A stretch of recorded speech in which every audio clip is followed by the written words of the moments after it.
Salutations, everybody. It is Matty here today. I hope you're all doing absolutely fantastic. I know I'm feeling quite a bit recharged this week. We took a couple of days off. Y'all didn't miss a beat because we had uploads scheduled, but I had some time to recharge through the holidays, so I'm feeling pretty good on this Saturday, and I hope all of you are as well. And if you celebrated Turkey Day, I hope it was fantastic for you. If you didn't, I hope you had a perfectly normal Thursday. You know, not too good, not too bad. Not every day needs to be a movie. Sometimes normalcy is good. But you know what's not a movie?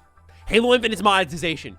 Oh, yeah, we got to talk about this one, right? We've gone on and on about the progression system, but I feel like it's really come to a head at the end of this week here with the Fractured Tenrai event just about to wrap up for Halo Infinite, and we're seeing the response to the community on top of some Storefront leaks that, yeah, Halo Infinite's monetization is absolutely out of control. But we're going to speak constructively in this video on how hopefully 343 can start to repair this system as quickly as possible because, let's be honest, a lot of us are ready to stick around, but a lot of people aren't. And this game has too much amazing stuff going for it to die because there's such a stupid monetization system.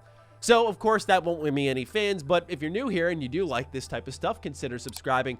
Let's talk about Halo Infinite's monetization system. What I want to begin with is the Reddit post that a lot of you have likely seen at this point in time. It had over 26,000 upvotes. It started off with one with 3,000 upvotes, which has all of the Halo Infinite store bundles already data mined, and we can see tons of different ones here from armor to charms and all that stuff. So what happened was someone took the current store model price tags and looked at all the items here that were in this data mine and said, okay, how much is all this going to cost in total? Because all the content you just saw was for season 1, which ends May 2022. So let's go through all of it and discuss how morally okay it is for 343 to sell us items in their storefront. So we got emblems, armor coatings, and AI colors going for about $5 a pop, which will total out to $105. Then you've got armor parts / attachments, stances, emblems, charms, weapon skins, weapon effects, and vehicle skins going for a total of roughly $430. This is 43 items. Then you've got charm bundles, armor effect bundles, weapon skin bundles, vehicle skin bundles, which are some of the aforementioned items all wrapped up together. This will go for about $240. There's about 16 of these. Then there are armor sets reasonably costing the most, which will give you a stance, a new coating, and of course different armor itself. There's 13 of these going for $20 a pop. That'll put you at $260. And with all 88 store bundles leaked, you'll have to spend about $1,000+ to buy everything. Now again, this is spread out over the course of about a little bit more than half a year, so it's not going to be hitting you all at once, but still, there is a discussion worth having here about how much is going to be monetized. And it starts to wrap into the progression system, but I want to start off real quick with talking about this is what you get with a free-to-play game. It's what I warned a lot of people about, and I don't mean to toot my own horn too hard here, but I told a lot of people, be careful during the flight test because the game played really well, but this is a free-to-play game. And I don't think that Microsoft in the past has had a really good track record with monetization. I think of Gears of War 5 even, which was a paid-for product. It wasn't even free-to-play, and how many issues there were with that at launch. So I look at something like this, where I was expecting there should be some monetization issues here when you look at the requisition packs from Halo 5. And so just again, this is sort of the nature of free-to-play games, unfortunately, unless you are a titan like League of Legends, where you can sort of just release skin packs constantly and people just, whatever, I'm just here to get washed by toxic people. Halo is big enough where it should be combating the, I'd say, more aggressive monetization methods we've seen around, because it was getting so much praise when it was stating, you know, our battle passes never expired, taking a lot of systems from the Halo Master Chief Collection battle pass and bringing it over into Infinite. And a lot of people expected that mirror there, which is totally reasonable because what they have in Master Chief Collection is what I think a lot of us wanted in Halo Infinite. Like, hey, there's a normal progression system, and then there are points that you earn, and these points that you earn can be spent on a number of battle passes which are unlocked and they stay forever. So as someone like me who reassimilated themselves with Halo again this year after taking a number of years off because I couldn't stand what 343 did with the series,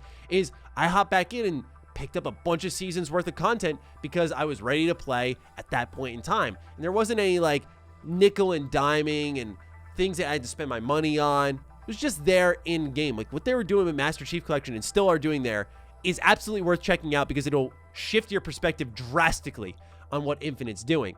So everyone expected that, and clearly they're not doing that here. But why does monetization suddenly matter? Because it's free to play. They got to make their money somehow. And I'm not about to guilt them for trying to make money. It's about how they're trying to make it and the overextension that's absolutely present right now and in your face. It really came to a head with this new Fractured Tenrai event. This is the event where you can get the samurai themed armor that looks absolutely sick. It's some of the ones that we saw during the opening multiplayer trailers for E3. And so a lot of people were really excited about this and seeing all the unlockables that you could get, but it started to be again marred by microtransactions because you see the certain armor sets that were in trailers are being sold to you, and the ones that you can unlock, people don't like that you can't customize because the customization in Infinite is better than Halo 5, although that's not saying much. But Infinite's customization, like, you need to be able to mix and match parts. Like, that needs to happen. You need to be able to take stuff from like the Reach armor and put it on your Tenrai armor, but they don't let you do that because it's trying to put you down a path to end up sending you to the storefront to go buy the things that you can have, because you'll see like Reach armor sets have certain mixing and matching that the ones that you want to customize yourself do not have, but those other Reach ones are paid for. That's very frustrating as a consumer, and I know it's only notable for Halo fans who really care about like certain, like your security parts on your shoulders. Like, why can't I put those on whatever else? Like, I get that. It's a very particular complaint, but it's still important. It shouldn't just be swept under the rug. So, of course, the Tenrai event is selling us items as well, which I kind of found surprising. Like, we're already getting new items sold to us. I felt it was very short-sighted because we're already complaining about monetization and progression, and you're like, let's sell them a little bit more. And you see people happily paying for it, which is to be expected. There are people going to whale the hell out of this game, and I almost think they're going to end up regretting it because I do anticipate 343 to have a pretty strong response to this by the official launch day and when they get out of beta. But why I think the complaints have become so much louder now is because, well, the progression system. So if you haven't paid for the premium battle pass, you only have access to 3 challenges, right? I paid for battle pass day 1, but you only have access to 3 challenges if you haven't paid for it. And this new event comes out, and granted, it only lasts a week, and so by the time a lot of you are seeing this video, yeah, the event will be done. But let's not forget, right? So you'll have, say, a couple of Tenrai events active in your challenge list, and then like 1 for your battle pass. So the already very slow battle pass progression has become even slower, at a snail's pace now, because the issue was originally, I gotta pick big team battle for this. I wanted to play ranked arena, and I can't progress because of that. And then on top of that, it's like, I want to play strongholds because I have challenges for that, but I need to go through oddball, slayer, capture the flag, and then get 1 stronghold match and checks watch. Oh, I need 2 more, and I've already been on this game for like an hour and a half. So this system that boasts no FOMO gives you FOMO because the challenges here require you to sit down and grind to eventually luck into a particular game mode that you can't even vote on. And then when you throw in the Fractured Tenrai stuff there, where it's like, now you got to play Fiesta to get rid of some of those event challenges, so then you can go off and play and hopefully roll and get CTF, get oddball, whatever you need to complete your challenges, find those weapons. It's so much better than what it was when it first launched, but there's still so many issues. And the reason why people are cranking on this is because it's very obvious that this game, fundamentally speaking, got pretty much everything right. Like, for a game to be this good and get ruined effectively by horrid progression and really bad monetization that are now starting to overlap on top of each other is annoying. Because even as a premium battle pass owner, again, day 1, I got 4 challenges and I'm already struggling to get through stuff because I'm trying to luck into modes and I got to pick up Fiesta and it gets you around the playlist and all that stuff. But it goes against what 343 said last December. Let's read. Healthy engagement is paramount. We want everyone to play the game in a healthy manner that they enjoy. We're not trying to build a grind machine that burns everyone out in an attempt to get more game time from them. Halo Infinite needs to be in a place where we all look forward to spending time. We maintain a player-first focus. Think of all the games that we've played that have random rewards, ask people to play a way they hate just for a new shiny, or weaponize FOMO against the player. There will be limited time events, but we don't want to turn free time into a chore. We're not all about that. Everyone should enjoy their time in Halo Infinite. This is what I say a lot when I read these articles on the channel. You'll notice I say, we want a lot of things, right? We all want things. I want to have a yacht maybe one day. I don't know. Maybe I don't. I don't really like boats. They freak me out. But you get my point. Like, we want a lot of things in life. Hey, 343 wanted to have healthy engagement. That doesn't mean that they've gone about it the right way. That doesn't mean that they ever were going to go about it the right way. And I think there was reason, again, between what we've seen with Microsoft historically and what we've seen with 343 historically, to even trust them to do it right in the first place. At least that's where I was at. People can, again, check out the flight videos I did. I was saying, yeah, it plays well. We'll see the balancing for this game when we get to PvP. And again, I don't trust that monetization until we actually get there. But isn't it fascinating that not even a year ago, they're saying, I'm reading it right now, we don't want to ask people to play a way they hate for a new shiny. And all the challenges, especially when the game first launched, were playing in a horrid way. Like, I had one that said that you had to detect groups of 3, specifically 3 or more, with the threat sensor 5 times. Like, yeah, let me just like pop my threat sensor instead of getting into a gunfight. There was stuff like that would happen because everyone wanted to complete their challenges. And they talk about, we don't want to weaponize FOMO, but yet the way that the event progression's working right now, you can't complete the event. And let's say, honestly, this is a perfect week to talk about it. This is a holiday week for a lot of people. A lot of folks are off of work right now, or working less at least, fortunately.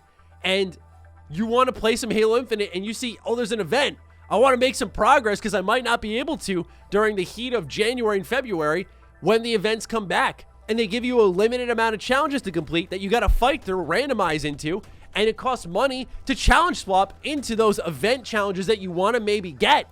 And if you don't get them, you have to progress through the battle pass because you don't want to pay for them, but you can't progress through the battle pass because the event has loaded up your challenges. You know what I'm saying? They're overlapping. They're overlapping. This is so horribly thought out, and it gets worse by the weeks. Now, 343 has said that they are currently on a little bit of a deserved break for the holidays after a long final stretch. I think this is totally understandable, totally deserved. Anyone coming after the devs for that is stupid. Let's be honest with ourselves here. It's dumb because the game went gold. Campaign's done. The multiplayer is a work in progress. They do deserve some rest to recharge. But this also means that the answers we're looking for are going to take a little bit longer, and that's the double-edged sword you play here. So between the store bundles and the battle passes, and even if you paid, like me as a paying customer, premium battle pass owner, right here, like they just don't give you enough. And what they are giving is a lot to this storefront. And as I said at the beginning of this video, which I know will be forgotten in the comments, is I get they've got to make money. As they should. They should be making money. It's Halo. People are going to pay. People would happily pay. But all that they're doing right now is moving me more and more closer to that mark where I'm pretty much there now and have been if you've been listening to Defining Duke, Ham Radio. I've been there for some time. I would have rather paid for this. Because what we're seeing is a really brilliant FPS experience get ruined by such horrible progression and, of course, the overlapping monetization, which is starting to invade that gameplay. Now, is it invading it on a pay-to-win scenario? Hell no. That's what's really good about this, and that's the only reason I think some people are digesting it and forgetting about it. But it's just at the point now where when you look at the mixing and matching, the missing customization, it's clearly flawed. Does it harm your gameplay? No, but that doesn't mean that it doesn't matter because they chose to make the system. And when they made that creative decision to say, this is what we're going to do, they have every reason to be critiqued or praised for how they execute it. And they did a bad job here. If it wasn't a part of the experience, we didn't have to talk about it. Just because some people can ignore it doesn't mean everyone's got to ignore it. And I sure as hell am not, especially someone who's put my money into it now. It's like, nope, I'm here. Let's talk about it. So how can they make this better, constructively speaking?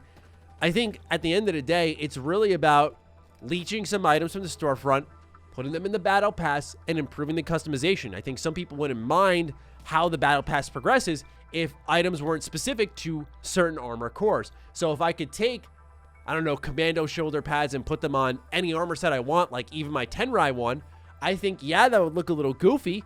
But if I could do that, that's cool because that progression is much more rewarding. And when you see customized, sold little armor kits that do have that crossover, you're like, what the hell is this? What are you guys doing? And again, you look at Halo Master Chief Collection, and it's just like, why didn't we follow this template? It's right friggin' there, man. It's right there. You tried to reinvent a formula for one reason and one reason only, because you overextended and you want to make money. And I get why they had to do this. Not because it's even just free to play, but because we got Game Pass involved. It's a long development cycle. And they're really taking their time communicating specifically what feedback they're hearing, right? They're like, we hear your feedback. We hear you. We understand, but they're not really addressing specifically what. You can only imagine it's one thing, but they're really, I'm just saying, they're really taking their time on how they want to talk about it, what they want to say, and I'm hoping that suggests at least that there's going to be a big change involved. But it's also to me saying, like, let's take our time because people are spending money on this, and they know that. They know that they're going to make a lot of money in the process of however long they take to do this. But yeah, this monetization sucks, and I think they need to do better in this. Absolutely, from a first-party perspective as well. It's kind of embarrassing, in my opinion. You shouldn't have your flagship title launching this heavily monetized. Like, your flagship title should be the leading statement of how monetization will be handled for everything else that trickles down. And it hasn't been that. Now, again, we're not at the final launch, so we'll see what happens. My prediction is we'll see changes with that official launch date. But for now, that's all we got to talk about in today's video. So let me know what you're thinking about Halo Infinite's monetization system. Are you annoyed? Do you care? Do you not care? What could change? What could be better? Fire away in the comments down below. Other than that, consider following me on Twitter and Facebook. Wait, not Facebook. I don't use Facebook. Instagram. Yes, that. All linked in the description down below, along with my Patreon. Big thank you to everyone who's been signing up there, supporting all the content we're doing here. Stay sexy, stay active. I love you all. Peace.